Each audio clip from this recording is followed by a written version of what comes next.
Please stand and let us pray. Silent to cross. Good morning, class. Good morning, teacher. How are you today? We are fine, thank you. Okay, please take a seat. Thank you, teacher. Now, class, do you have an assignment?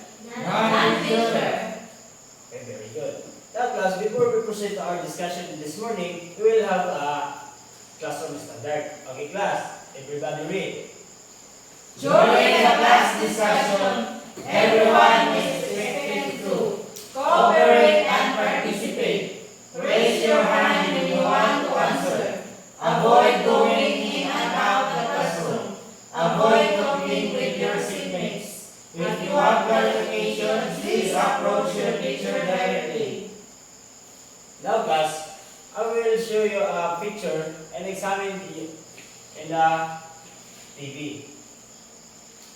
Class, what is this?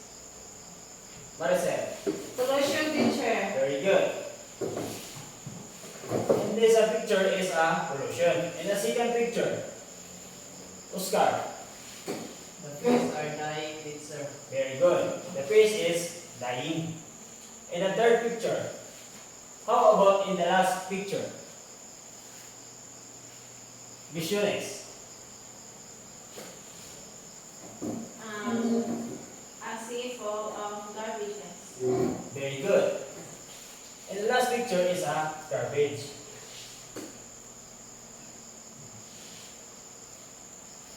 Now, class, I will group into three groups. This is a group 1 and a group 2.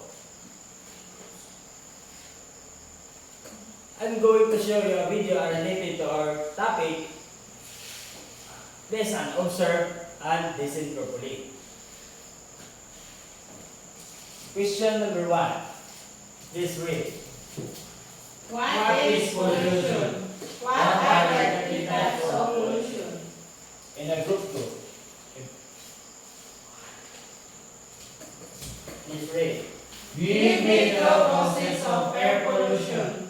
What are the effects of air pollution? In a group 3.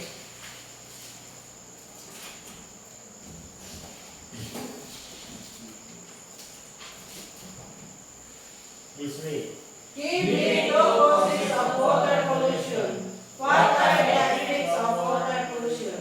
Okay, good. This is a group 1 and a group 2 and a group 3.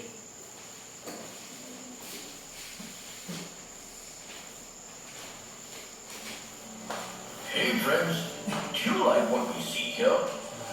Air pollution consists of toxic chemicals and other harmful particles that have an adverse effect on our health and ecosystem.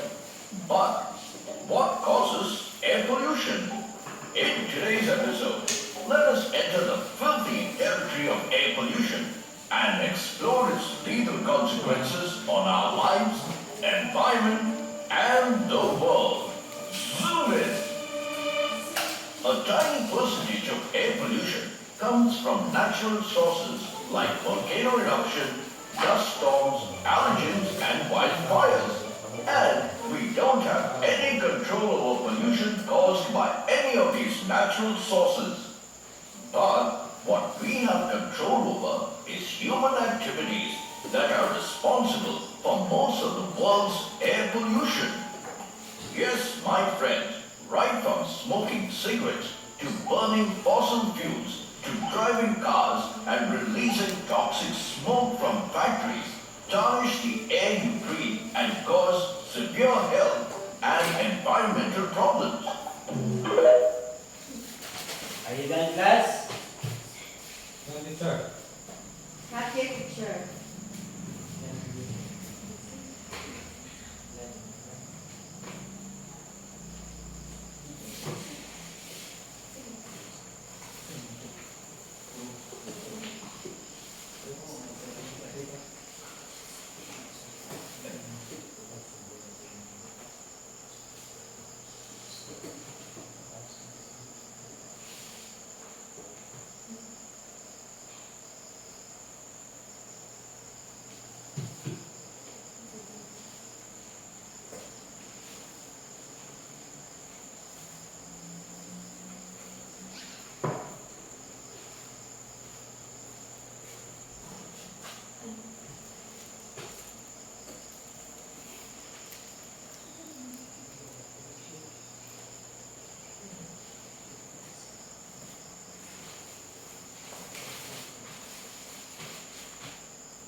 In a group plan, who is a representative?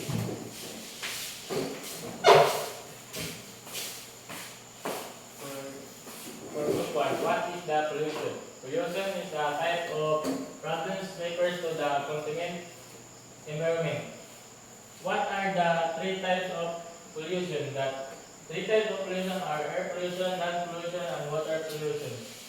In a group two, who is a representative in a group two? Give me two causes of air pollution. The two causes of air pollution are vehicle emissions and chemical production. What are the effects of air pollution? The effects of air pollution are coughing, headache, irritation in eyes and throat. In a group three, What are the causes of water pollution? The causes of water pollution are global warming and deforestation. The effects of water pollution can cause water to become toxic to humans, which can lead to infections and health problems. now class. What is topic for today? Oscar. I think our topic for today is all about the effects of pollutions to human, plants, and animals. Very good. The topic for today is all about effects of pollution on people, plants, and animals. Now class, before we proceed to our discussion, let us first objectives we need to attain in this lesson. Okay class, everybody read. Given the materials And activities, which six pupils will be able to do the following with at least 75% level of accuracy. Explain the various types of pollution and their impact on people, plants, and animals. Dramatize the causes and effects of pollution and the value and importance of taking care of our environment. Now class. In the previous, you did any idea what is pollution?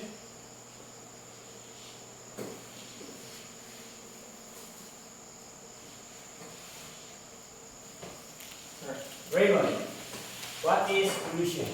Pollution is a type of problem referred to the contaminant environment. Very good.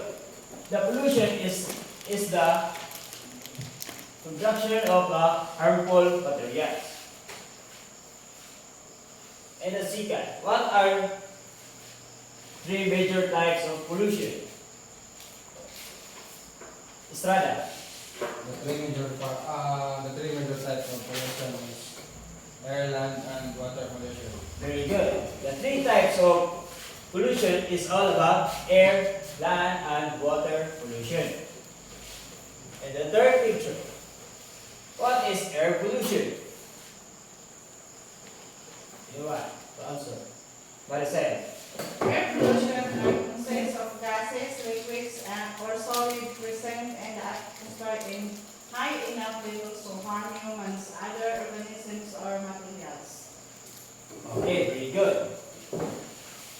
The air pollution and gas and liquid or solid. Now class, who can give an example of effects of air pollution on people? Who can give? Oscar. One of the most effects of air pollution to peoples are capping health problems, irritations, headache, and throat. Okay, very good.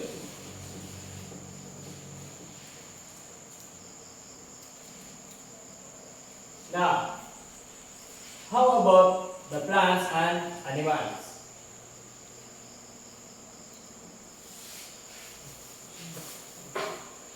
You can answer. Maricel. The effects of air pollution animals life is the pollution of the acid rain in the air damage fish life and in inlets and streams. Very good. The effects of air pollution is animals' life. And last, what is water pollution? Dillard. Water pollution is a contamination of water caused by substance which make the water unusable for drinking, cooking, cleaning, and etc. Very good. Water pollution is a contamination of water sources and substances. Now class, give me an example of effects of water and pollution on people. You can give me an idea. Marcel. An example of water pollution of people are contaminated water and poor sanitation, and also the global warming. Very good. Effects of water pollution on people. It's all about effects of water pollution on people and water and for sanitation. Now, how about the plants and animals? Class, visualize. The effects of water pollution in plants and animals are the growth retardation in plants and trap the unable to swim. Very good. Give me a brownie clap.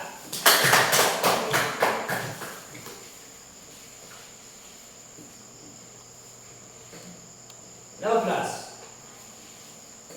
what is land pollution? Raymond Balburia, what is land pollution? Land pollution refers to the deterioration of the Earth's land surface of the global region. Very good. The land pollution is below the ground level. Now class, give me an example of effects of land pollution on people. Gillard. An example of effect of land pollution on people are heart disease, brain damage, and etc. Very good.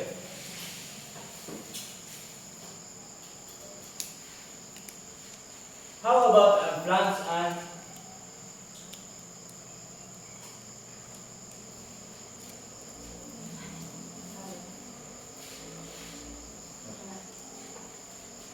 now class? How do you impact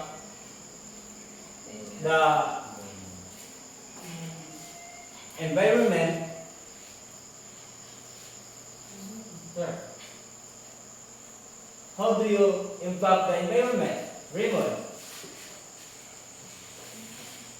They impact the environment. Of those our environment is the control measures and sustainable practices are essential to mitigate, disinfect, and protect the well-being of both ecosystem and individuals. Very good. Give me a barangay clap. The impact the environment is a sustainable and practices are essential to OTG.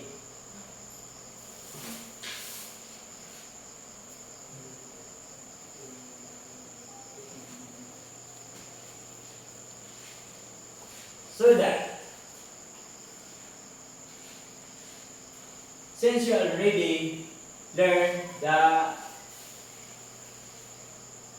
effects activity, this time we'll group into 3 groups again. One of the major types of pollution and dramatize. Class, everybody read. Select one of the major types of pollution and dramatize those effects on people, plants, and animals.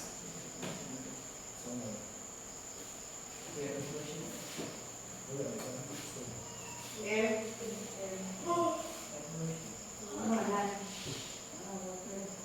And group 1 is air pollution and group 2 is land pollution. And group 3 is water pollution.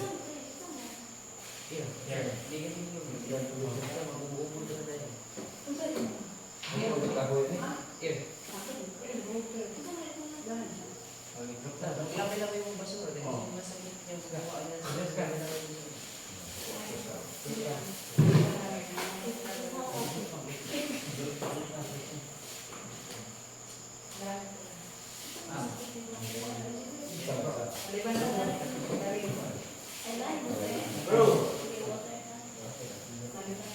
Group 1. Like camera action. Bro, let's take a cigarette. It's make feel good to our body, I think. So let's try. Okay? Let's do this.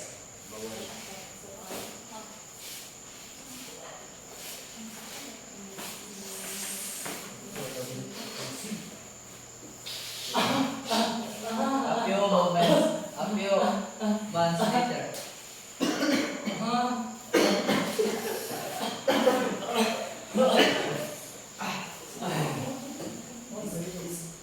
Is this the effect of the cigarettes through ear?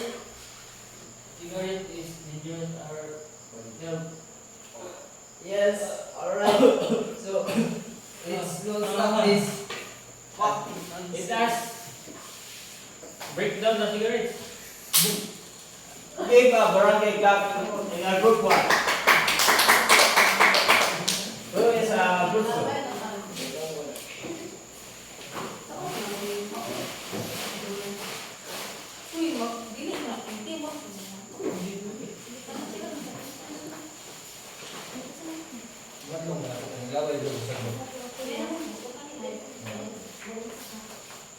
Presentation about group 2. Hey, can you stop throwing garbages in the river? Why? Because throwing garbages in the river can affect the animal, the fishes that lives in the river. Give me a Indonesia clap for group 2. Pretty good. Who is a group 3?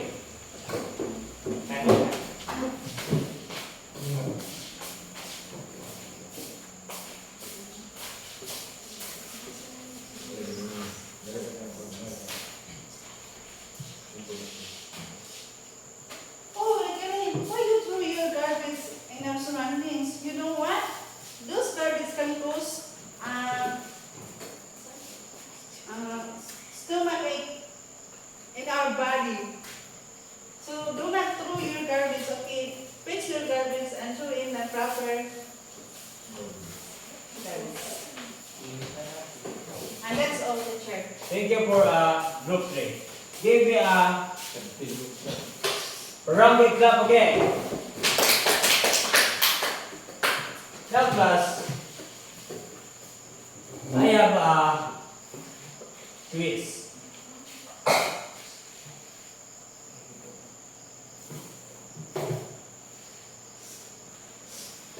Now class, direction. Read the following sentence. Encircle the letter of the correct answer. Write it on the correct sheets of paper. Are you done, class? Yes, teacher. And test 2.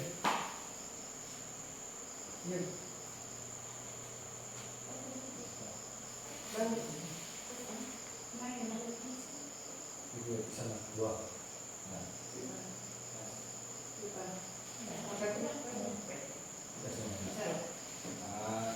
Underline the false if the statement is true and True if the statement is false. Done, teacher?